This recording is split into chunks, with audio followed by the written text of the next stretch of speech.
Okay, so I'm going to make this video as quick as possible. So basically, Sam Shamoun is on his live stream saying that the Quran or the Prophet Muhammad was very anti-Semitic, or he is very Islam and Muhammad were very anti-Semitic or very anti-Jewish.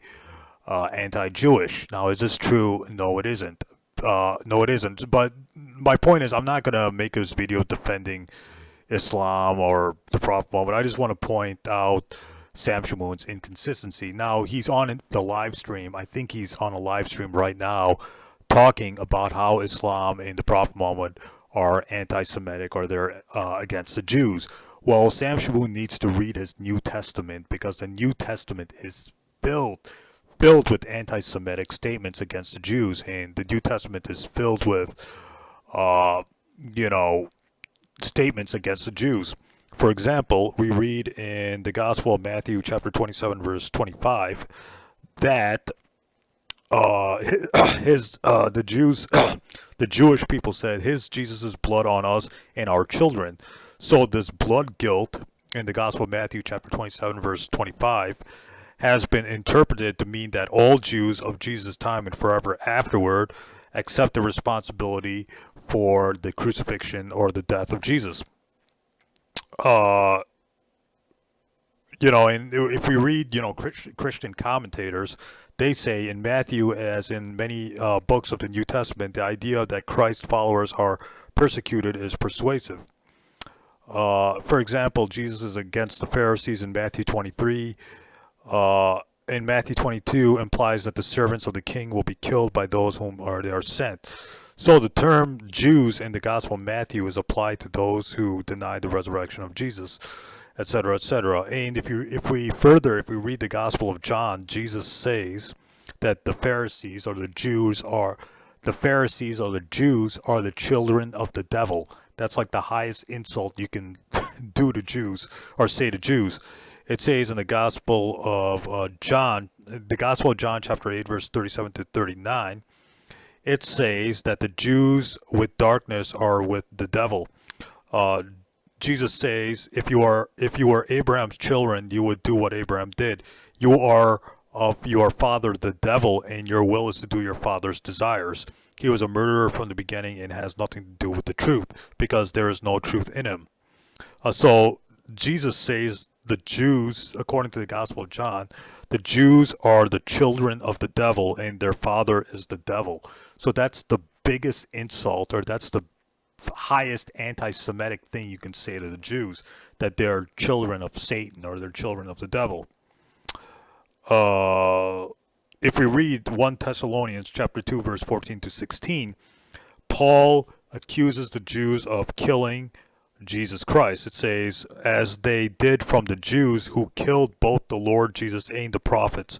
So according to Paul in 1 Thessalonians chapter 2 verse 14 to 16, the Jews are responsible for killing Jesus and for killing the prophets and for driving Christians out. He says, who killed both the Lord Jesus and the prophets and drove us out. They displeased God and opposed everyone by hindering us from the speaking to the Gentiles so that they may be saved.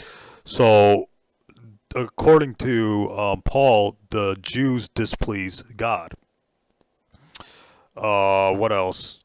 The book of Revelation, chapter 2, verse 9, and the book of Revelation, chapter 3, verse 9, there's a reference to the synagogue of Satan. So, the synagogue of Satan are, of course, synagogues are the place where Jews worship. So, the book of Revelation says, it's a synagogue of Satan.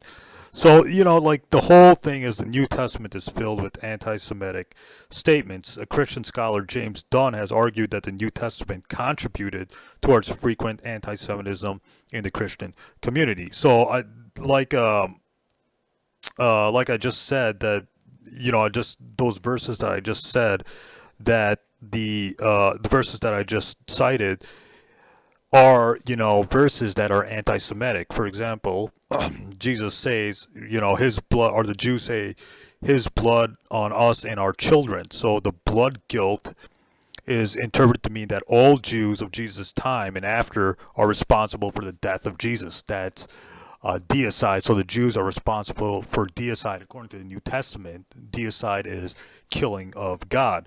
So that's like the one of the biggest insults you can do to Jews is accusing them of killing God or crucifying Jesus, which the Gospel of Matthew states in the Gospel of Matthew chapter 27 verse 25. And of course, the Gospel of John says that the Jews are children of the devil in the Gospel of John chapter 8 verse 37 through 39. So the Gospel of John is saying that the Jews are children of the devil. That is the biggest insult you can say to a Jew.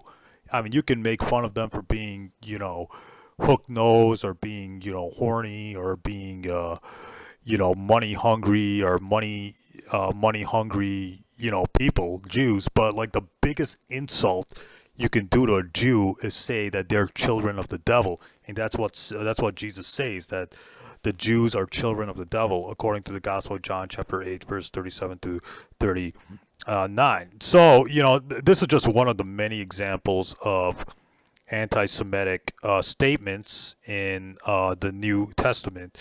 I'm trying to look for more anti-Semitic statements in the New Testament. Hang on. But, you get my point that, according to the New Testament, there are verses which are definitely anti-Semitic, or definitely there are verses in the New Testament which are very anti-Jewish or very anti-Semitic. For example, in Acts chapter 3 verse 15, Peter accuses the Israelites or the Jews of killing the author of life in Acts chapter 3 verse 15. In 2 Corinthians chapter 3 verse 13 to 15, Paul states that the Jews cannot understand their scriptures. Revelation chapter 2 verse 9 and Revelation chapter 3 verse 9 speaks of the synagogue of Satan, which is, synagogue, of course, is a temple, temple of the Jews. I'm trying to find some more anti-Semitic statements here.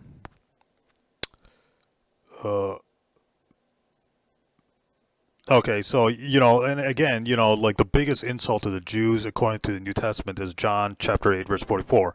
Jesus refers to the Jews as being from your father, the devil. So, according to Jesus, like I said, the Jews are children of the devil.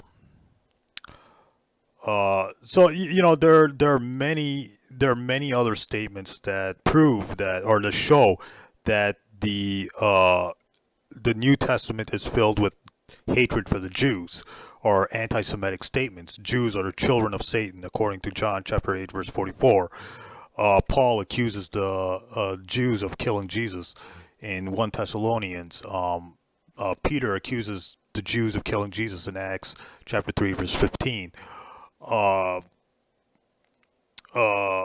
else? Well, let me see if there's some other verses here.